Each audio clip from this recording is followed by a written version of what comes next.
times are tight because you're paying $5 for a gallon of gas. You're paying $4 for a loaf of bread that was $1.50, 3-4 years ago. And people have had enough. And people understand it's these democratic, big government, big spend, anti-domestic energy production policies that have created the life that we're living in right now. I think the case is very clear for Donald Trump. There were 4 years of economic prosperity during his tenure. We had a closed and secure border, and there was less chaos around the world. That is a track record. He has a record that he can put up against these last 4 years of Joe Biden and Kamala Harris. The contrast couldn't be more clear. All right, guys, we're under 70 days, man. It's Friday, 67 days until the election. Big show on Monday, by the way. We're going through the Battleground states with a senior Trump campaign official. So I know it's Labor Day, but we will still have a show. It will be great, as always. The path to 270. We talk about this a lot because that's all that matters. If you don't get to 270, you don't win. There's no second place in politics, is there? Well, here's the thing. Nevada is a critical state and Pennsylvania is a critical state. We've talked about both of them. I'm going to break down both of them today with two candidates for the House taking on two incumbents in two swing districts in those swing states. This is where it comes down to. This is it. We're going to look at a district in the Lehigh Valley in Pennsylvania and then one Clark County in Nevada. If they win those seats, Donald Trump, I think, becomes president. Okay, so goes these seats, so goes the Senate, so goes Donald Trump. This is why it's important to understand these seats at play. All right, I want to tell you before we get into it about so many of the things that are happening right now we just can't predict. That's why I have a Patriot Power generator in my house. I am always ready. Always. And you can be too if you go to 4patriots.com/Spicer. The cool thing about a Patriot Power generator is that if something goes wrong, you are prepared. It's portable. You can bring it into your house. You can bring it to your family's house, your friend's house. I can lift it. You can lift it. You can bring it anywhere. Why can you bring it in your house? Because it runs on a solar panel, not gas. So as long as you can get to the sun, and it has a cord, so it doesn't have to be outside either. You can put the cord outside, let it go, and then you can power the most important things in your life, your refrigerator, tablets, TVs, you name it. This thing is unbelievably powerful. And because you don't have to worry about fumes and gas and all that kind of stuff, you are set. No worrying if the electrical grid gets attacked, whether your credit card's going to work and the gas station's going to be open. This is what you need to have to give you the peace of mind if and when something happens. Because let's be honest, something's going to happen. You're going to lose power. So go to 4patriots.com/Spicer. 4patriots.com/Spicer. All right, I want to talk to both of these guys uninterrupted. Drew Johnson from Nevada, 6 electoral votes. As that district goes, so goes Sam Brown versus Jackie Rosen for the Senate. So goes Donald Trump. Then I want to talk to Ryan Mackenzie. So goes that seat. I think so goes Dave McCormick versus Bob Casey in the Senate and Donald Trump. Understanding these two districts is key to understanding the election. I'm telling you, you will not hear these conversations anywhere else. We are bringing you inside the election like nobody else. So before I bring you Ryan Mackenzie in Pennsylvania, let me just tell you about a great guy, my friend Leo Grillo. Leo Grillo founded Delta Rescue. He is a great guy. He's not running for anything. He's running to be a great guy because he rescues all sorts of animals, dogs, cats, horses, you name it. And Delta Rescue is a no-kill sanctuary for life, okay? Leo, when I first met him, said, Sean, I want to be clear. And there's a difference between a shelter and a sanctuary. Shelters are like way stations. We're trying to find them a home. We're trying to get them adopted, whatever. The sanctuary, they come here. It's no kill for life. We want them to get the veterinary care, the nutritional care they need for life and never have to worry about getting placed, right? It's one and done. Get them there and they're good. But Leo needs our help. Go to deltarescue.org and think about making a contribution to help this mission go forward. More importantly, if you can go up to that top tab where it says estate planning, take a look at all the great work that they're doing and say to yourself, if you're a dog or cat lover, maybe you've rescued some, can you make Delta Rescue part of your legacy so that it can be an enduring mission for generations and decades and that Leo's work continues and it's always going to be a no-kill sanctuary. Thank you for your consideration. All right, I want to start with Ryan Mackenzie from Pennsylvania, and then we'll get into it with Drew Johnson from Nevada. First up, Ryan Mackenzie, Pennsylvania, 19 electoral votes. Let's go. Ryan, thanks for being here. I appreciate it. Hey, thanks for having me on, Sean. All right. I mean, I don't think that you can do a map of the race to 270 without Pennsylvania. So I want to get to the state overall, but let's talk about your race first and foremost, just to give people a sense of where the congressional district is. Like, you guys are, would you say it's fair to say like a Philly suburb district? Is that a fair geographical description? Yeah, so it's its own unique identity, the Lehigh Valley, but it is an hour north of Philadelphia. Okay. So when we hear about issues like fracking and energy, is that a big deal where you guys live, or is that more of a Western PA issue? It's definitely much more of a Western Pennsylvania issue, but at the same time, we do have companies here in the Lehigh Valley who do contribute parts and components to the fracking industry. So it's a benefit for all of Pennsylvania.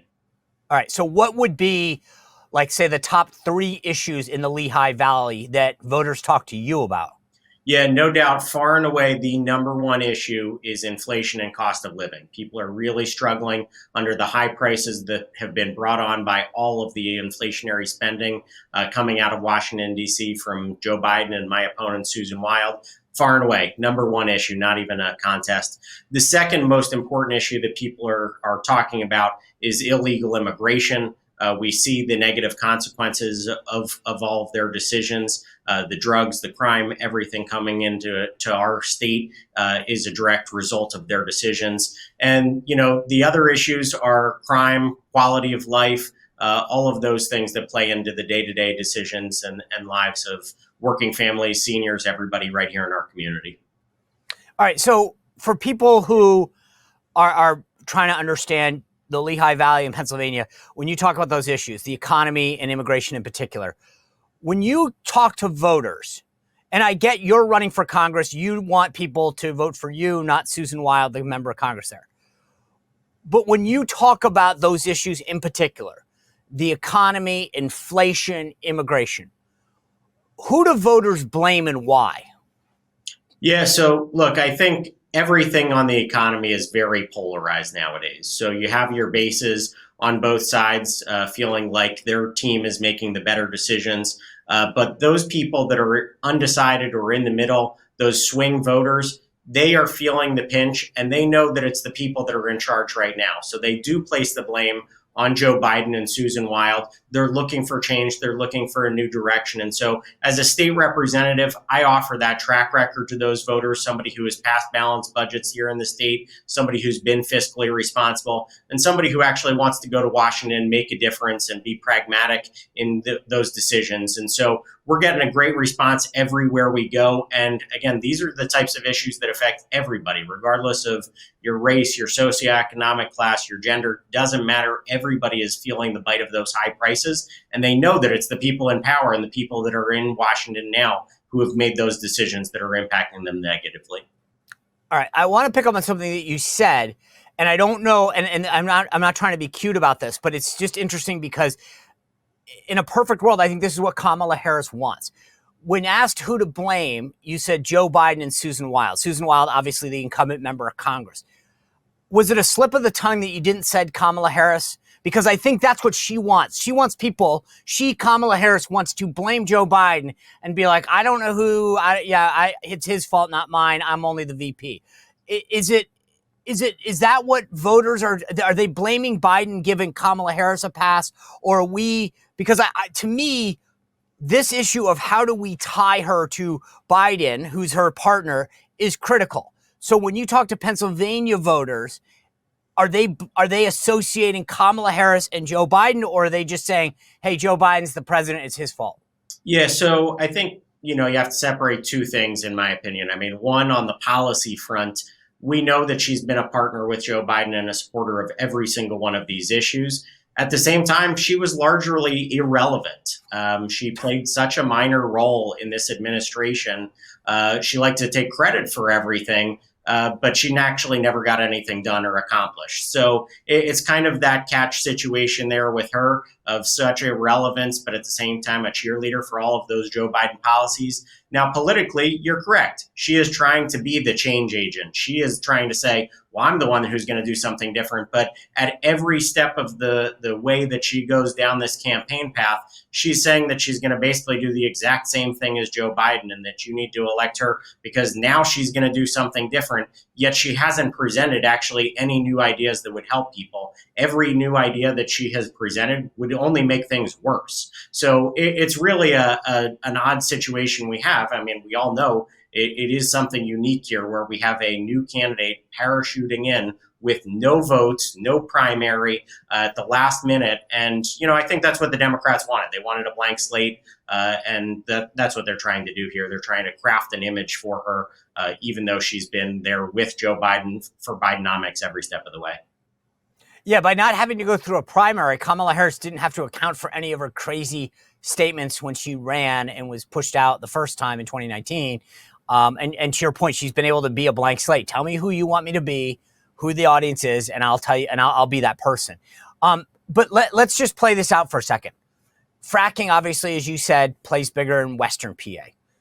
Donald Trump calls you and says, Ryan, you're a state rep. You know the district. You've been a businessman. Your family's been there for generations. What should I say, pro me or anti her, in the Lehigh Valley to bring persuadable voters over to my side? And he wants your advice. What do you tell him? Yeah, I think the case is very clear for Donald Trump. There were 4 years of economic prosperity during his tenure. We had a closed and secure border, and there was less chaos around the world. That is a track record. He has a record that he can put up against these last 4 years of Joe Biden and Kamala Harris. The contrast couldn't be more clear. He just needs to make that case on policy, and I think he is doing it. He's doing it well. This is a swing area here in the Lehigh Valley. And in our most recent polling, he was up by 2 points. So it's going to be a close race. We know it's going to be extremely close. So there is just that small group of persuadable voters out there. And he's making the case. I think he's doing it effectively. And again, that's why he has a 2-point lead right here in the Lehigh Valley right now. So what's changed, if anything, between 2020 and now in your area in particular?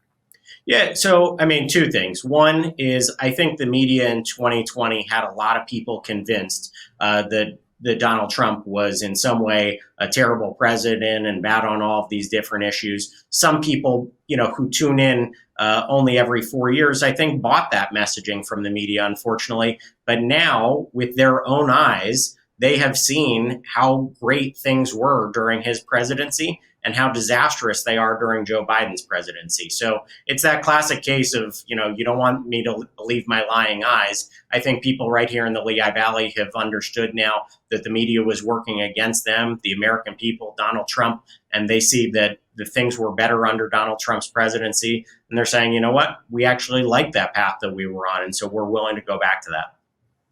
It's funny when you have someone like you on, and our audience obviously watches from all over the country, and you go, okay, I'm sitting here thinking to myself, why do I care about a congressional race in Pennsylvania? The thing that's interesting statistically is that district has voted for the Electoral College winner the past 4 elections, right? So you're saying it's a point 2. You guys you guys literally are the epitome of a swing district in a swing state. Is it your belief that as your race goes, so goes the race for president? I would think so. As you pointed out, the track record here is one that we are following that pattern at the presidential level. And it's because this district, the greater Lehigh Valley, is a microcosm of the entire country. We have suburban areas, we have rural areas, we have downtown urban cores. At the same time, everybody has a mix of jobs here in the area, a very diversified economy with manufacturing, healthcare, logistics, all kinds of things that we see across the rest of the country. So again, a microcosm of the country, and we have one of the major swing counties in Pennsylvania, Northampton County, that everybody has identified from past presidential elections as one of those bellwether counties. And so really everything that you think of in a swing state is right here in this swing district. If Donald Trump wins, do you win? Absolutely. Not a question. What about the reverse? Do you think you can run ahead of him? Yeah, so there is a small path forward. Being a state representative, I have a track record with voters, especially swing voters that are not going to look at the partisan polarization in an election like this. They're going to want somebody that they can trust, somebody that they know is going to do the right thing for them. And so, because of that base, because of that experience and that connection to voters, I will outperform in certain areas. And so there is that path forward, even if Donald Trump is not winning this district, that I can get over 50%. So we're very confident of where we are today. Susan Wild has been there every step of the way for this disastrous policy on economics and the border, everything else. And so again, right now, voters in this area are supporting Donald Trump, and they're saying that we want to change in our representative as well. How did Susan Wild want to campaign with Joe Biden at all, or was she one of these Democrats that ran from him? Yeah, so it's funny. There's an interview that she did on CNN where she was asked if she supported Joe Biden very reluctantly, very quietly. She answered yes, that she was going to be supporting him. And then it came to light subsequently after that. She was one of those people that was pushing him out the door. She was caught on a conference call saying as much with her House Democratic colleagues that they needed to get him off the ticket.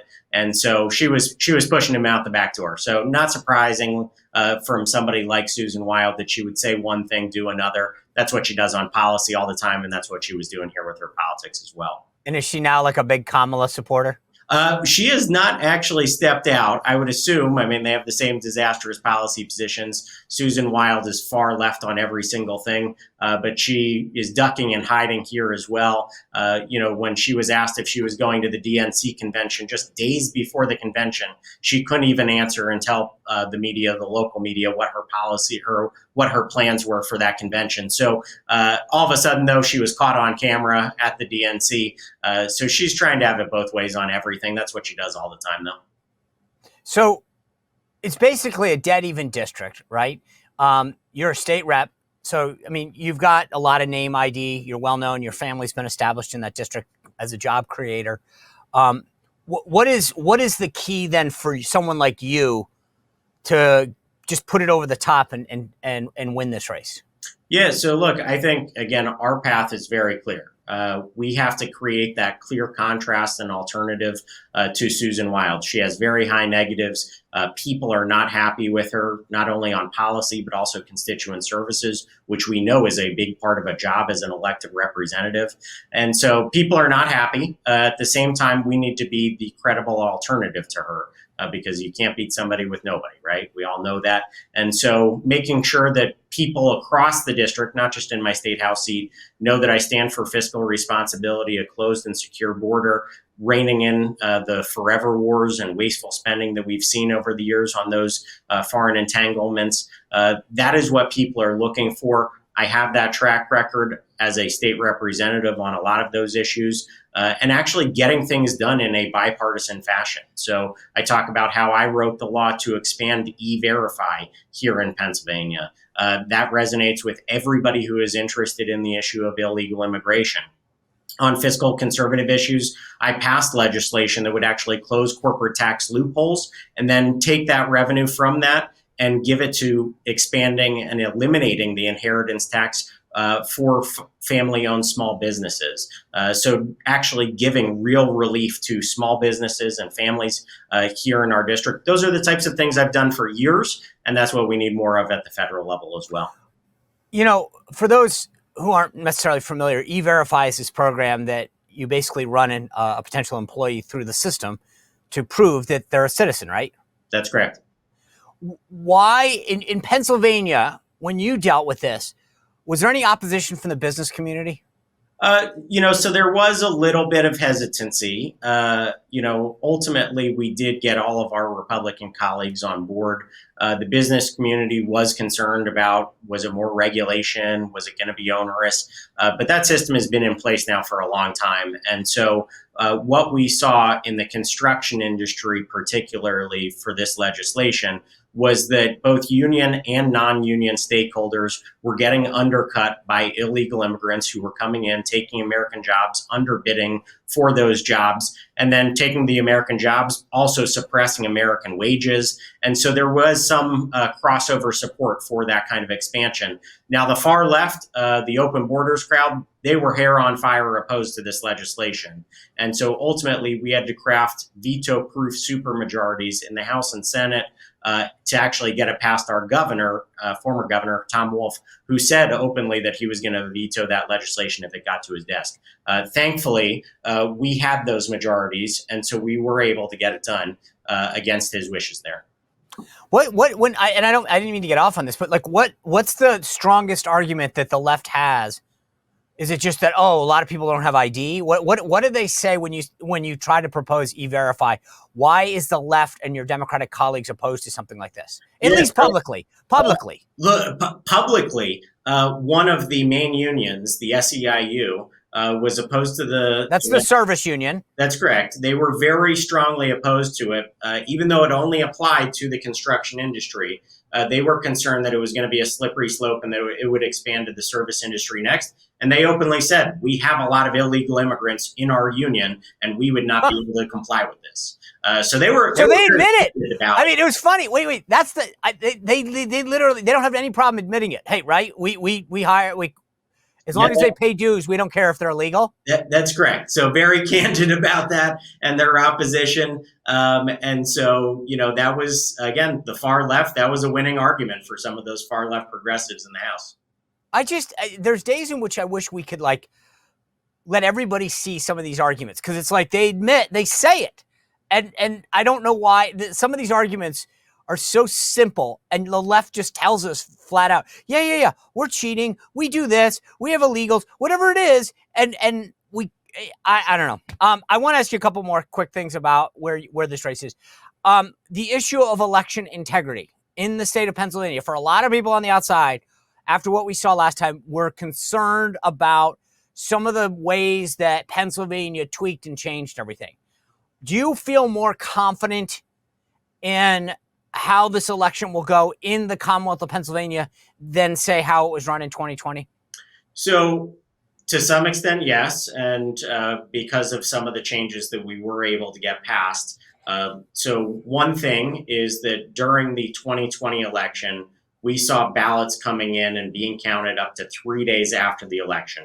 Totally in contradiction to our state law. But what happened? The governor, again, Tom Wolf at the time, did that via constitutional or executive authority. And then what he did was, when we went to challenge him, he said, well, take me to court. And so we did. Unfortunately, we have a very liberal state Supreme Court here in Pennsylvania, so they won't even hear the case. And so ultimately we lost in that situation. But so we actually went to the people. We passed a constitutional amendment through 2 successive sessions of the legislature. It went before the public to strip away the governor those executive powers that he took advantage of during COVID. And so that is gone. So you can't have a governor or an executive unilaterally making changes like they did previously. So that's a good thing, obviously.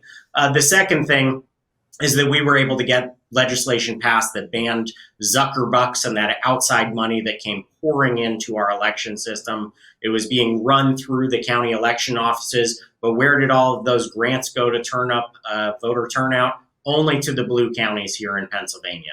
And so that was a real way that they circumvented campaign finance laws. So that is now prohibited in Pennsylvania. So that's a good thing. So we have been able to make some changes. At the same time, we here locally in the Lehigh Valley are still going to have election monitors and watchers at all of our key targeted polling places. We're going to have lawyers at the courthouses counting and monitoring the election, tallying of mail ballots and things like that. And so we need to stay ever vigilant on this issue.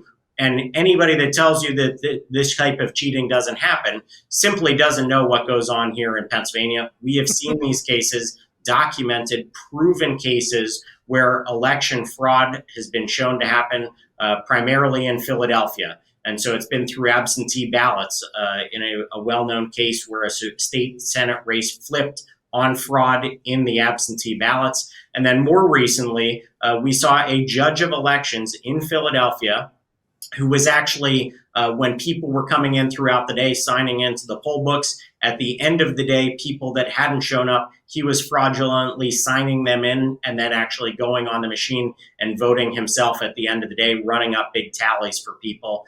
He did that for a number of elections in a row. Thankfully, the Department of Justice caught up to him, and he was found guilty of that. But it's an ever, changing set of fraud that they're trying to perpetuate and take advantage of voters here in Pennsylvania. So I don't know whether to laugh or cry. I mean, I will say this. There's a tweet that your Department of Elections put out a couple weeks ago, basically saying, hey, just so you know, you're probably not going to know the election winner on election night. And that's because we got these rules about when you can count ballots, and just heads up. I find it odd that other countries can do it all in a night. Other states bigger than Pennsylvania can do it. Last time people went home. Yeah. Why? I don't get it. It's one night a year. Is this like a union thing? Why can't you guys just stay and count ballots until you know who won? It's a great point, and I appreciate you bringing that up, because that is another thing that we actually did change in our election law here in Pennsylvania, is that once you start counting, you cannot stop counting. Oh, that previously really? They stopped, and so now you will see it may be very late at night, late into the morning, whatever. And so they're trying to say, oh, well, don't, hold us directly to that. But the law is extremely clear now that once you start counting, you cannot stop. Good for you. I mean, I'm glad you did that, because then why would they send out that tweet? They were basically trying to condition us. Hey, get ready. You won't know, but don't worry, there's an excuse. Did you guys change the law after that? Or what are we doing to make sure that doesn't, because I think they're trying to get us ready so that they can all go home and, who knows? Very possible. But just again, in our congressional district, we have election lawyers who have signed up for different shifts, and we're going to be running them 24/7 to make sure that they don't go home either. Good for you. I know the issue of stolen valor has come up big with Tim Walz, Kamala Harris's running mate. And you guys had a whole different take on it. I want to show the audience an ad that your opponent, Susan Wild, the incumbent congresswoman, put out, and then have you talk about this on the backside. So here's her ad. We're fighting fentanyl in our communities. Susan Wild has our back, working with both parties to hire thousands of new border agents and breaking with Democrats to crack down on cartels. Tell Susan Wild to keep leading by passing her new border security bill. All right, explain to me what's going on here, because I know you guys have thrown the flag on this one. Yeah, absolutely. So, when I first saw that ad, it struck me as kind of weird. I mean, Susan Wild has been totally for every kind of open border. She voted for the DC crime code, reducing sentencing and penalties for all sorts of crimes. So not exactly a tough on crime individual. In fact, very doesn't that, it sounds a little Kamala Harris-esque, doesn't it? It's very weak on this issue. And she's even out there, she's been cheering on defund the police movement type stuff for years. So when I saw an officer saying that he was supporting Susan Wild, I thought something's off here. And it was actually the public, though, that alerted us to this issue. So numerous people from our local community said, well, I know that guy. He's not a police officer. Something's wrong here. And so we actually, contacted the local FOP, said, hey, have you ever heard of this guy? And reporters were Fraternal Order of Police, just so everyone understands. Yep. Yeah. And so local reporters were reaching out to us at the same time saying, what's going on? And we said, hey, we're just going to let you two talk, because, obviously the Fraternal Order of Police would have the best knowledge of if this person is an officer. Turns out he is not. And so he is not somebody who has any credibility or experience like he's talking about in this ad.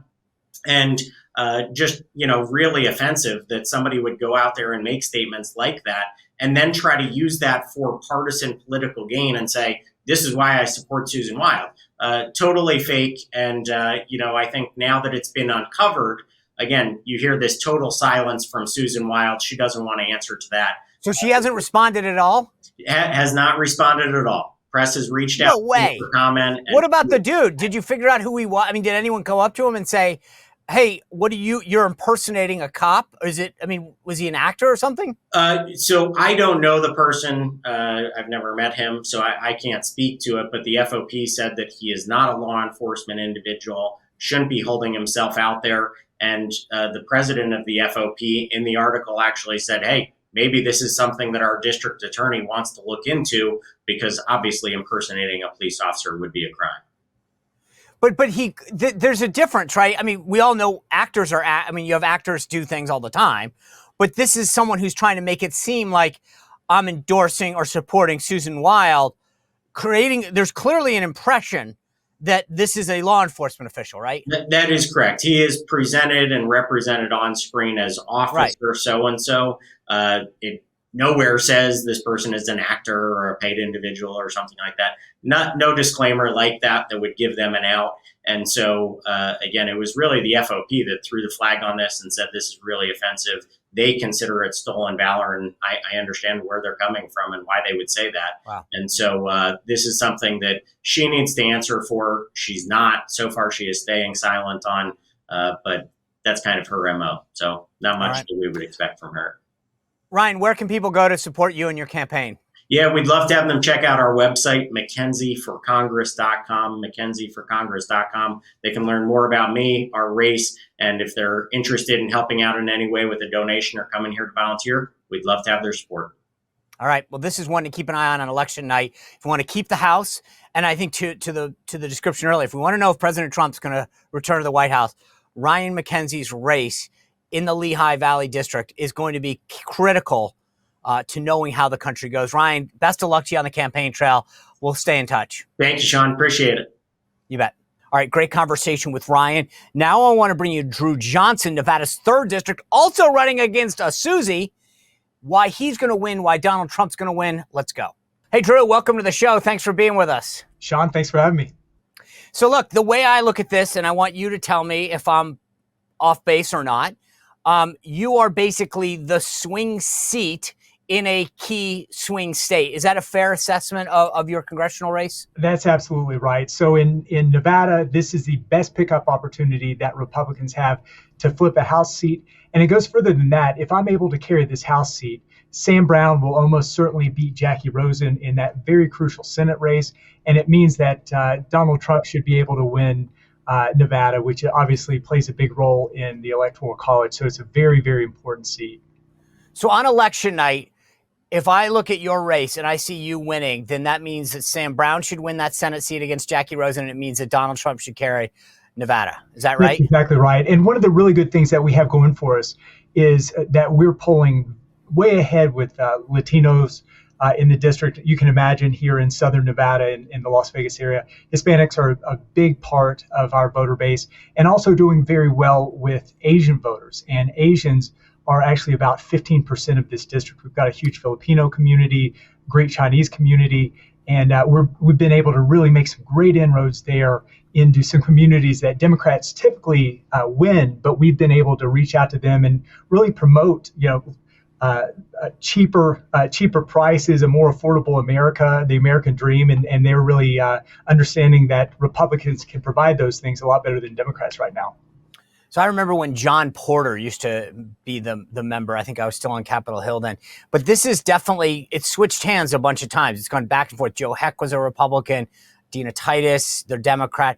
Why is Susie Lee, the current incumbent who you're challenging, been able to hold on for the last 3 terms, albeit by narrow margins? So with Susie Lee, she's never won this district by more than 4 points. It's always been very close.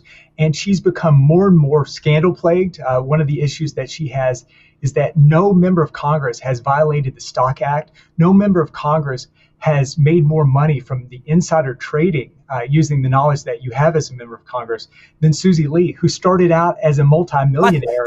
Should I be tracking her?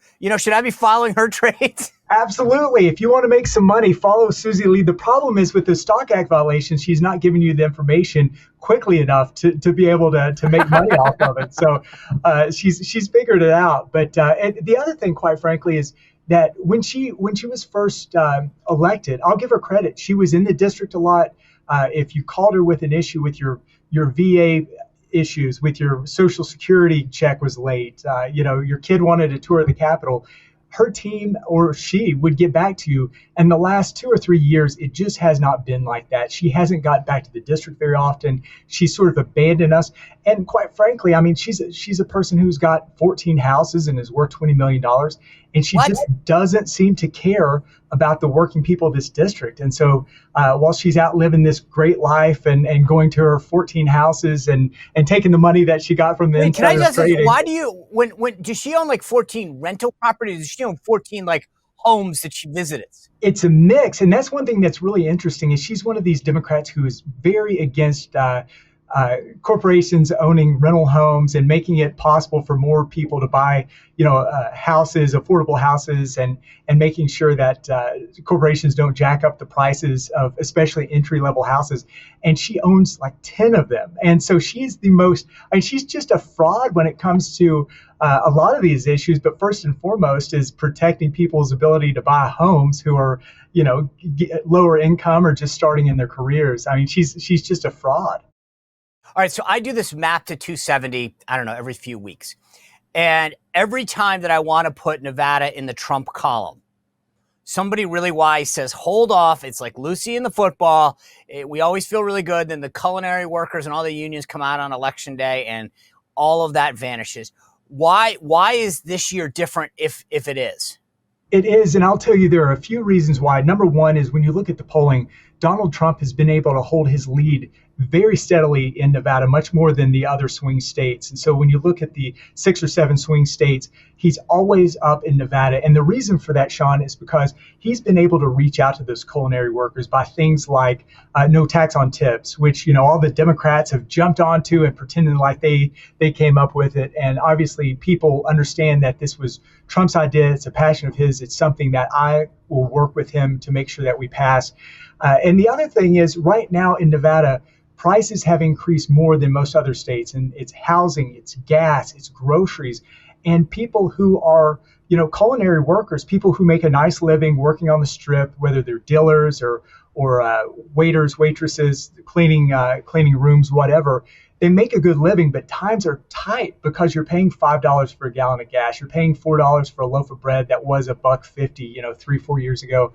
And people have had enough. And people understand it's these democratic, big government, big spend, anti-domestic energy production policies that have created the life that we're living in right now.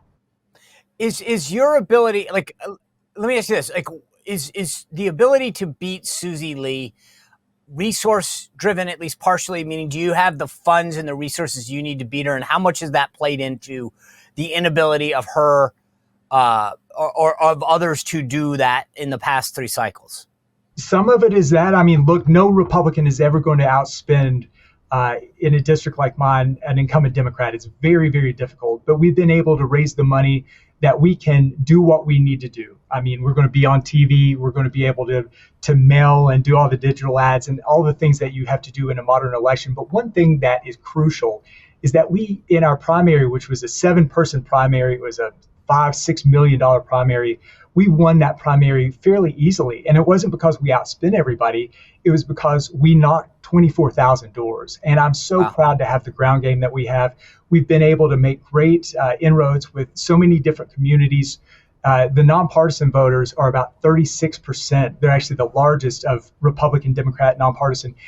They're the largest portion of voters, and nonpartisans are the people that we're after. We have to assume that the Republicans will be on our side, will be on President Trump's side.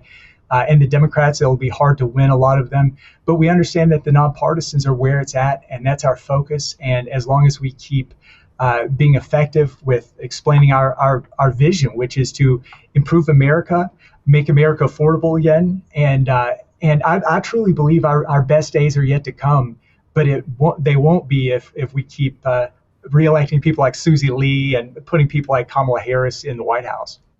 So what's the ground game look like out there? Not just yours. Obviously, you sound like you're knocking on a ton of doors. Is the Trump campaign heavy in this? Absolutely. I'm so proud to see the number of volunteers when I go to a Trump office, and he has several in Southern Nevada. I see my signs. I see Sam Brown's signs. I see the Trump signs. But what I see the most of all are people who don't necessarily look like you and me. I mean, it's not a bunch of 40, 50-year-old good-looking guys. You mean good-looking guys? But it's exciting to see. I mean, you've got 18-year-old kids, you've got 80-year-old people, you've got you've got people who are Asian, who are Latino, who are Black, and it's just something that I don't think, my career is working in conservative policy, working at places like AEI and the National Taxpayers Union, and it's something I'm not used to seeing, and it's really energizing to see the different people who have come out, not only to support President Trump, but to make sure that we win all the way down the ballot, which is crucial here. And not only do we have the three races that we just talked about, Sean, but we've got to pick up a seat in the Assembly or in the state Senate so that our great governor, Joe Lombardo, can keep his veto pen and Nevada doesn't turn into California. Is that close?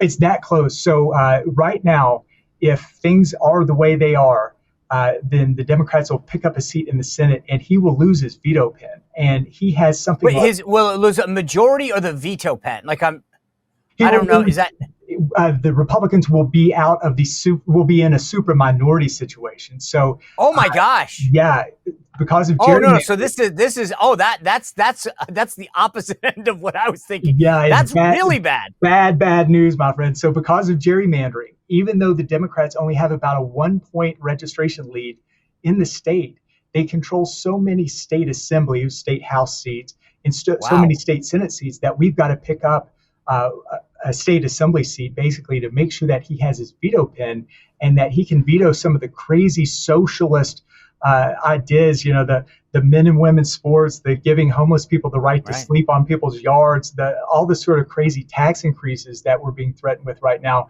And so what I see is not just it being about President Trump or me, it's about making sure that we win districts all the way down the ballot. And I feel confident that we're going to do it. We've got great Republican candidates from President Trump on down to, city council, county commission, state assembly. So I feel very confident that it's going to be a great day on November 5th for Republicans here in Nevada.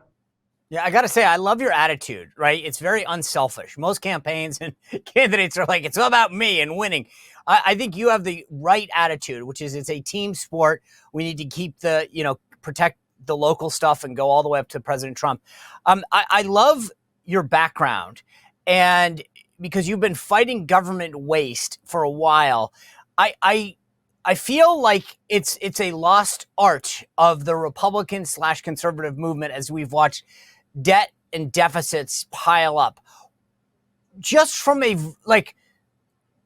voter standpoint, when you're talking about knocking on these doors, is that really, and I hope I'm wrong about this, I just don't get the sense that that's high on the list of voters anymore.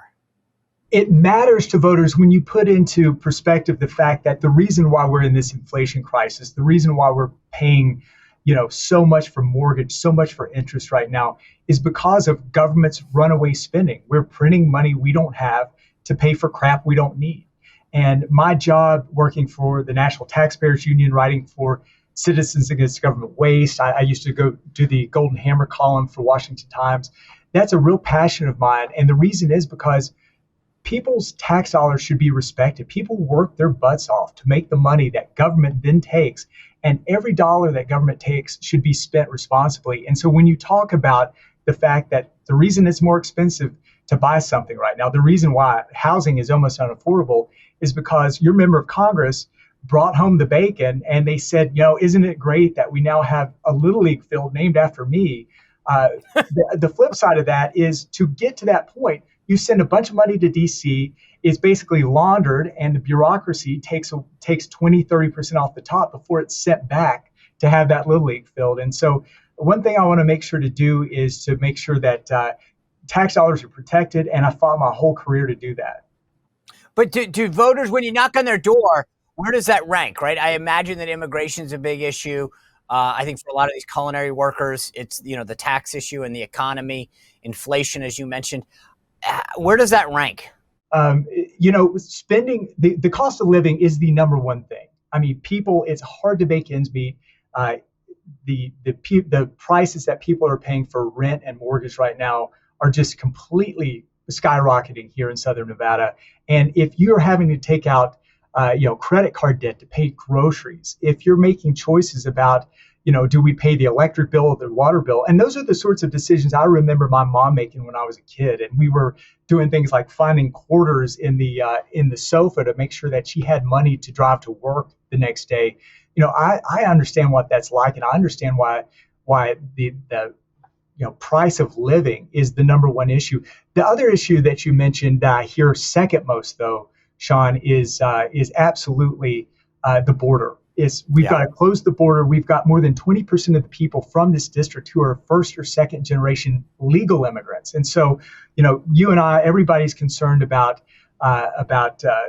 drug cartels and about sex trafficking and about fentanyl and about terrorists. But here there's a real fairness issue because we have so many people who did it the right way, who got an attorney, who waited in line, who paid the money, who did it the right way. And so there's a real fairness issue of these people saying, hey, it took me 3 years to come to this country and be able to work and provide for my family. And I'm seeing people skip across the border with their hand out and get benefits, get handouts that they never received. And so when I'm in Congress, I'm going to remember those folks. I'm going to fight for those folks.